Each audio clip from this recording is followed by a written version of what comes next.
భీమిలి నియోజకవర్గానికి లక్ష్మణ్ రేగ్గా ఉంటాను అంటున్న గంట.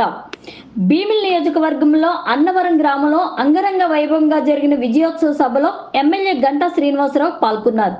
భీమిలి నియోజకవర్గం అత్యధిక మెజార్టీతో గెలిచిన నేను 2వ స్థానంలో ఉన్నాను. ఈ ఘనత ప్రజలది కాబట్టి ఈ విజయం మీకు అంకితం చేస్తానని ఆయన తెలియజేశారు.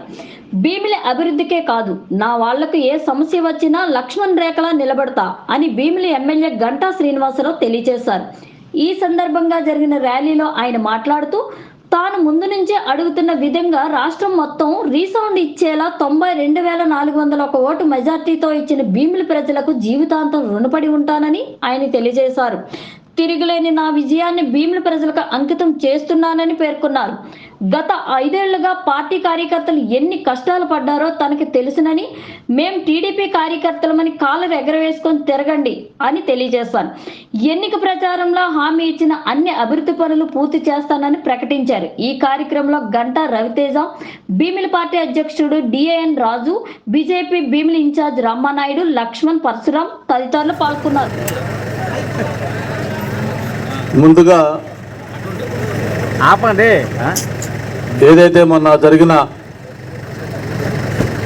ఎన్నికల సంగ్రామంలో మనం ఈ అన్నవరం గ్రామం నుంచే ఇప్పుడే మన సోదరులు రామానాయుడు గారు చెప్పినట్టుగా ఆ స్వామివారి గుళ్ళో పూజ చేసి స్వామివారి ఆశీస్సులు తీసుకొని ఇక్కడి నుంచే మనం ప్రచారం మొదలుపెట్టి దిగ్విజయంగా మరి మొన్న కౌంటింగ్ రోజు 92,401 ఓట్లు. గతంలో ఎప్పుడు కూడా భీమిలి చరిత్ర కాదు, ఎప్పుడు కనేవి నెరుగని మెజార్టీ తోటి. ఇంకా మనకి కొన్ని బాక్సులు లెక్క పెట్టాల్సి ఉన్నాయి. ముకుందాపురం, పెంట ఇటు కొన్ని గ్రామాల్లో ఏదైతే ఈవీఎంలు అవి కౌంటింగ్ మాక్ పోలింగ్లు ఎక్కువ వచ్చినందువల్ల ఎలక్షన్ కమిషన్ అనుమతి తీసుకొని లెక్క పెట్టాలని చెప్పని చెప్తే అప్పటికే ఆలస్యం అయిపోయింది. కాబట్టి మెజార్టీ చాలా ఎక్కువలో ఉన్నాం కాబట్టి ఇంకా వాటి కోసం టైం వేస్ట్ చేయడం వద్దని చెప్పి అందరితో క్లోజ్ చేయమని చెప్పి అధికారులతో చెప్పి మనం ఎలక్షన్ డిక్లరేషన్ ఫామ్ తీసుకోవడం జరిగింది. మరి అంత భారీ మెజార్టీ రావడానికి మరి భీమిలి ప్రజలు చూపించిన సంకల్పం, వాళ్ళ అభిమానం, ఆశీస్సులే ప్రధాన కారణం. మరి దానికి కూడా ఈ అన్నవరం గ్రామం ఆ రోజు ఎలాగైతే ఎన్నికల ప్రచారం ముందు ఇక్కడి నుంచి మొదలు పెట్టామో ఆ విజయోత్సవ సభలు కూడా ఇక్కడి నుంచే మళ్ళీ పెట్టాలని చెప్పి ఉద్దేశంతో ఈరోజు మీ గ్రామం రావడం జరిగింది. వచ్చిన దగ్గర నుంచి కూడా మీరు చూపించిన ఆదరణ, అభిమానం జీవితంలో ఎప్పుడు కూడా మర్చిపోలేని చెప్పిన కూడా తెలియజేసుకుంటూ, మామూలుగా నాకు ఇంతకుముందు మన లక్ష్మణ్ చెప్పినట్టుగా ఇది నాకు 6వ ఎన్నిక.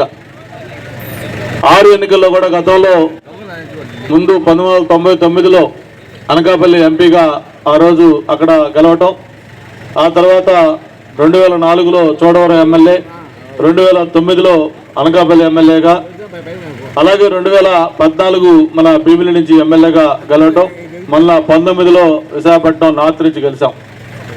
అప్పటిదాకా కూడా కొంతమంది మనల్ని విమర్శించేవాళ్ళు, ఏముందైనా ఒక కాన్స్టిట్యూన్సీలో చేసిన చోటు చేయకుండా మార్చి వేరే కాన్స్టిట్యూన్సీలో గెలుస్తున్నాడని చెప్పారు. అయితే దాన్ని ఒక బలహీనతగా చెప్పేవాడు కొంతమంది. కానీ మనవాళ్ళు అనేవాళ్ళు బలహీనత కాదు సార్, అది ఎక్కడైనా గెలవగలే శక్తి ఉంది మీకు, కాబట్టి అది మేము మీకు ఉన్న బలం అనుకుంటున్నామంటే ఒక చిన్న నాకు మనసులో ఆ విమర్శ మన మీద ఉంది కదా, ఎందుకు మనం పోటీ చేసిన చోట మళ్ళీ పోటీ చేసి చూపించకూడదని చెప్పి అనుకున్నప్పుడు మరి భీమిలి ప్రజలు 2014, 19 5 సంవత్సరాలు మీరు నా పట్ల చూపించిన ఆదరణ, అభిమానం గుర్తుంటాం. మరి గత 2 సంవత్సరాలుగా కూడా మీలో బలమైన కోరిక ఎలాగైనా మళ్ళీ గంటా గారు ఇక్కడ రావాలి, నాకు ఇక్కడ ఎమ్మెల్యేగా పోటీ చేయాలని మీరందరూ కోరుకోవటం, ఎక్కడ ఏ శుభ కార్యక్రమంలో కలిసినా లేదు ఏ ఫంక్షన్లో కలిసినా లేకపోతే ఎక్కడ కలిసినా కూడా మీలో ఆ కోరిక బలంగా కనిపించేది.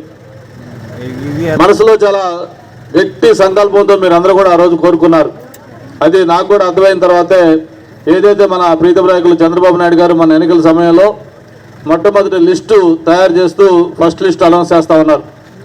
ముందు రోజు ఫోన్ చేసి మీ పూర్తి పేరు ఎలా ఎలక్షన్ బ్యాలెట్లో రావాలి ఇవన్నీ కూడా వివరాలు అడిగితే అప్పుడు అడిగాను, అన్నా ఇట్లా మీరు చిగురుపల్లి అని ప్రపోజ్ చేస్తూ ఉన్నారు, కానీ నాకు భీమిలిలో పోటీ చేయాలంది కాబట్టి నాది చిపురుపల్లిది కొంచెం పెండింగ్ పెట్టి మీతో మళ్ళీ కలిసి మాట్లాడతానని చెప్పని ఆ రోజు చంద్రబాబు నాయుడు గారిని కోరటం జరిగింది. ఆయన ఆ రోజు చాలా క్లియర్గా చెప్పారు, లేదమ్మా నీకు నేను అన్ని ఆలోచన చెప్తా ఉన్నాను, చీపురుపల్లిలో జిల్లాకి విజయనగరం జిల్లాకి నాయకత్వం కావాలి, అక్కడ నీలాంటి వాళ్ళు వస్తే జిల్లా మంచి ఒక 10-15 ఏళ్ళు బ్రహ్మాండంగా ఒక నాయకత్వం మంచి నాయకత్వం ఇస్తావు, బాగుంటుంది, అక్కడ ప్రజలు కోరుకుంటారు, నీకు నీ పేరుతో సర్వేలు చేయించాం, అన్నీ కూడా బ్రహ్మాండంగా వస్తారని నీ పేరు పెట్టి అక్కడ చేస్తే కాబట్టి బాగుంటుందని చెప్పని చాలాసార్లు చెప్పడం జరిగింది. కానీ ఏదో ఒక మూల భీమిలి ప్రజలంతా గట్టిగా కోరుకుంటా ఉన్నారు, ఇంత సంకల్పం వాళ్ళు తీసుకొని ఉన్నారు కాబట్టి ఆ భీమిలి ప్రజల దగ్గరికి వెళ్తేనే బాగుంటుందని చెప్పని బలంగా మనం ఆ రోజు నిర్ణయం తీసుకోవటం. 4-5 సార్లు మళ్ళీ చంద్రబాబు నాయుడు గారు కలిసి లేదన్నా నేను భీమిలిలోనే పోటీ చేయాలనుకుంటాను, అదే అవకాశం ఇవ్వండి అని చెప్పి మళ్ళీ కోరితే ఫైనల్గా మీ సంకల్ప బలంతో మీ కోరిక బలంగా ఉండడంతో ఆ రోజు మళ్ళీ మనం ఫైనల్గా చివరిగా అంటే 175 సీటు కింద మనం డిక్లేర్ చేశారు. 174 సీట్లు అయిపోయిన తర్వాత 175 సీటు కింద ఇంకా సరే అంత గట్టిగా భీమిలే కావాలనుకుంటాం కాబట్టి చెప్పి మంది నాకు అనౌన్స్ చేసి చీపురుపల్లి కళాయంకరావు గారికి ఇచ్చారు. ఆ రోజు ఇచ్చిన తర్వాత మనం ఎలక్షన్ ప్రచారం మొదలు పెడితే ఎక్కడికి వెళ్ళినా కూడా ప్రజలు నీరాజనం పలికారు, బ్రహ్మరథం పట్టారు, మంగళహారతులు, అలాగే పూల వర్షం కురిపిస్తూ ప్రజలు ఆ రోజు ఆశీర్వదించి స్వాగతించారు.